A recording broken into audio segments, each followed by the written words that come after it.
Hey, what's up, guys? Before we get started, real quick, I just want to go ahead and apologize for being so late. I've been super busy. I also want to say sorry if I sound super scratchy because I've been having, I guess my allergies are kind of acting up because spring weather finally are kicking in around me. So, um, probably not my best sounding work, but we're gonna push right on through it. And the only other thing that I have to say is for those that were waiting patiently for the landing castle stuff and the next video after that, they will be coming very, very soon. I've just been super slammed and I'll be getting to those very shortly. But either way, let's go ahead and get into our weekly review for Darlington.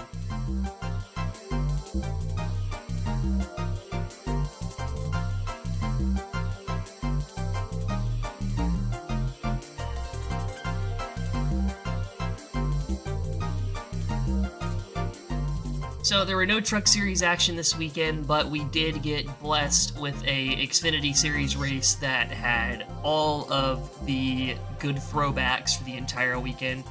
You had a lot of party poopers for Cup, but Xfinity, that was not that way at all. There was a ton of awesome paint schemes in the field, and it was just awesome to see some of the small teams get some time to shine on camera because of the schemes they brought out. But that's not what we got to talk about, because Brandon Jones ended up scoring the victory and finally revealing that he is still the same Brandon Jones that he was before he left to go to JRM.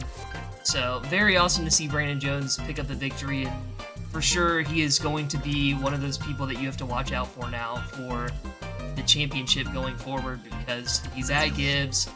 If you remember when he was at Gibbs before he ended up leaving, he would have made the Final Four if it wasn't for Ty Gibbs completely dumping him in Martinsville. So he's going to be in contention this year, and people are going to have to watch out because it'll be him and maybe another JGR teammate, and then probably Junior Motorsports cars, because that's how dominant the Xfinity Series has been for. There's almost like a big three. You have JGR, JRM, and RCR are the big three right now, and everyone else is just trying to catch up. Anyways, onto the Cup Series. Starting off in last, we got JJ Haley showing up once again for New York Racing. Not a terrible result. Actually, that's not true. Haley ended up not finishing the race under power this time, unlike Homestead. They weren't, not just because they were off the pace, but Yaley did end up having some contact with the wall at some point during the race and ended up retiring, so pretty bad luck for the 44 team.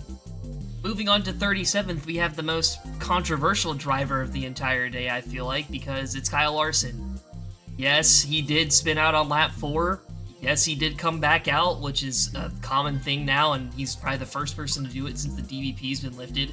But overall, that's not his fault. It's not his fault he got spun with 4 to go, and while he did end up gaining a spot, it wasn't worth anything because it was still only worth 1 point, so he didn't gain anything out of passing JJ Haley. But it's still understandable to see why the team wanted to go back out and run that race, and for those fans that were watching before the DVP era, this was a common thing that we would see in races, so I don't think it's something to harp about.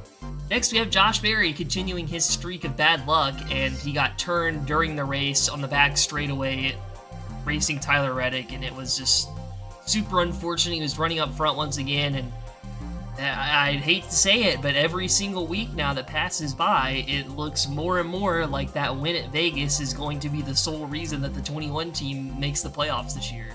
Speaking of continuing bad luck, Alex Bowman is on a career run to completely tanking his points performance, as he has dropped 5 spots now this week in points because of this finish.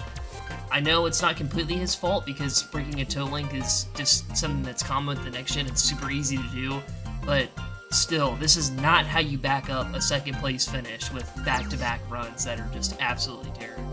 There's really not much to say about Riley Herbst today. I know Darlington is a tough racetrack, but this team has just had so much growing pains, and overall, it's just been a rough couple of weeks for the 35 team. Normally, this is the part of the video where I harp that maybe Jeremy Bolins is the problem for Brad Keselowski, but I don't even know what the problem is this week. That was just pure bad luck.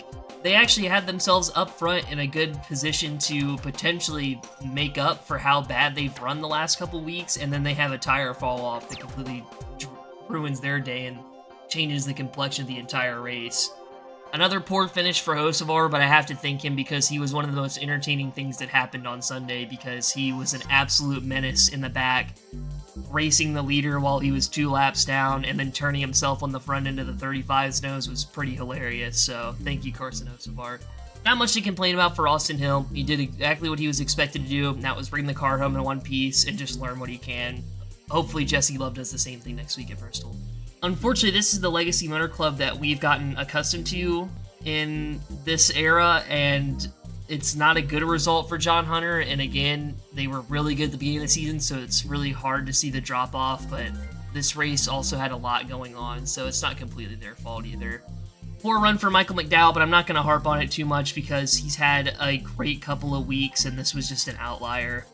Terrible finish for Briscoe. Not even really sure what happened because all of his other Gibbs teammates ended up pushing their way through the front when they were struggling on speed. He was just the only one that stayed in the back, so not quite sure what happened. 27th isn't bad for the 51 team, but they still, once again, have bigger issues afoot than their running position right now that they got to get sorted out, so I'm not going to harp on it too much. They need to go figure out what's going to happen to their charter next year. Pretty unfortunate because Ryan Preece showed speed early, but also it looks very hard to pass, so that might have been part of the reason he was up there, but overall, his good runs had to come to an end at some point, and this was the week. Another typical day for Hayek Motorsports and Ricky Stenhouse Jr., not really much else to say. Not a terrible result for Justin Haley in the Spire group, but also I know this team is capable of a lot more, and it's unfortunate to see them kind of fall down the running order the last couple of weeks. Honestly, it's just a shame to see Austin this far back in the field. Darlington's one of his better racetracks, and also they're finally starting to go back to what they were doing last year and running further behind the 8 than people probably want them to. So overall, just not a good day. He did a good job the last couple weeks keeping up with the 18, but not this week. Good result for Cole Custer. They've not had a good start to the season, but this isn't helping move the needle for their points position right now, so they still need to continue to improve every week. Also, another terrible drop-off this week, but this time it's going to be Bubba Wallace in the 23.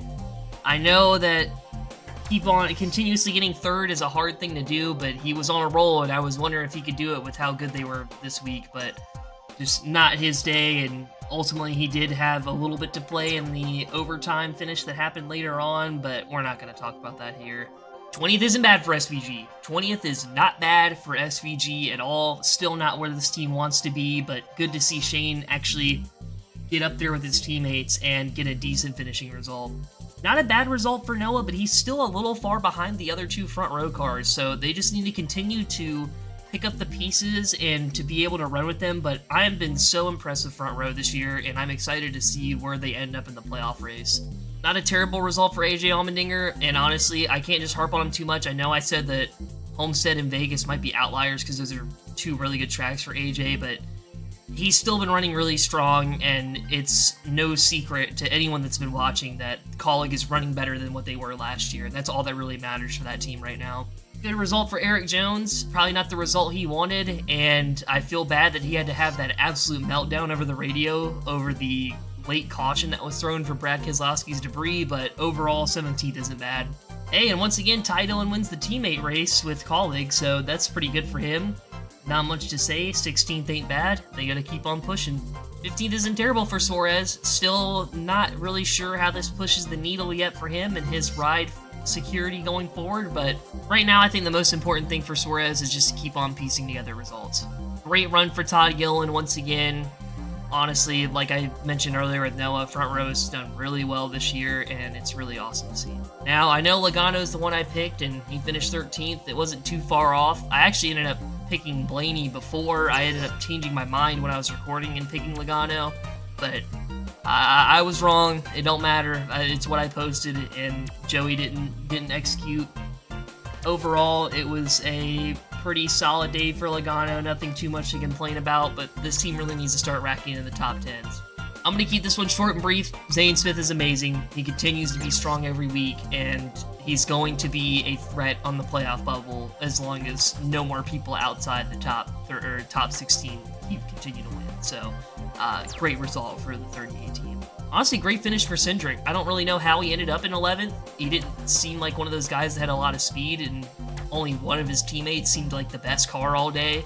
But great result. Not a top 10, but you're really close, and it's all really that Cindric needs to continue to push him forward to getting closer to where his teammates are in the playoffs. Well, good to see Kyle Busch in the 8 group back up to form and getting top 10s. Nothing really to complain about there. At one point, they found themselves in the back, but a lot of teams did today. It was very interesting to see the dynamic of how that caution with Brad changed up the entire field, and the 8 group were one of the groups that ended up benefiting the most from it. Great result for Ty Gibbs. Great way to turn your season around, and he continues to fly up the leaderboard right now in points. That's the best thing that can happen for him. Solid day for Chase Elliott. Not much more to say. He was probably the best Hendrick car aside from one today, which isn't saying much because the other 2 finished sub-30s, but hey, at least he didn't wreck. That's the biggest important thing out of what happened for Hendrick this week. Another really solid day for Ross. Not much to complain about there, and he's going to actually put himself in a position to not miss the playoffs like he did last year, which I think is the most important thing. Honestly, it blows my mind how much I forget how good Chris Buescher is at this racetrack, but he had a great day. And honestly, if it wasn't for last year, he'd have a win here, but I guarantee you one of these days he is going to break through and win at this racetrack. Well, Blaney was able to score his first top 5 ever at Darlington, but it's a little bittersweet because he probably would have had that race won if it wasn't for that late race caution, but he had a great car, and if they continue to bring fast cars and can finish races with no mechanical issues, then he'll get a win eventually. I don't know what it is about Tyler Reddick at this racetrack having run-ins with people randomly while racing them, but he needs to probably maybe tone back on that just a little bit, but overall, what a good finish for him, and great to see him running back up front and putting himself in a good points position.